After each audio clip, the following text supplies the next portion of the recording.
अरे अरे दूल्हा के पापा, अरे अरे दूल्हा के पापा, रुपया के दामन हमरे माई, रुपया करोना बेटा बेचले रे माई, रुपया करोना बेटा बेचले रे माई। अरे दूल्हा इनके पापा, अरे अरे दूल्हा इनके पापा, दिलादार हवे माई, सौली बिछाई रुपया गिनले रे माई, सौली बिछाई रुपया गिनले रे माई।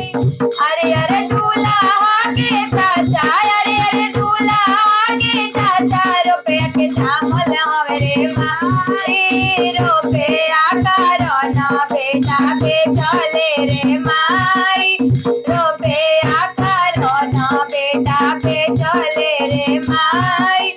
अरे अरे दूल्हा इनके चाचा, अरे अरे दूल्हा इनके चाचा, धन सेठ हरे माई, गमछी बिछाई रुपया गिनले रे माई, गमछी बिछाई रुपया गिनले रे माई।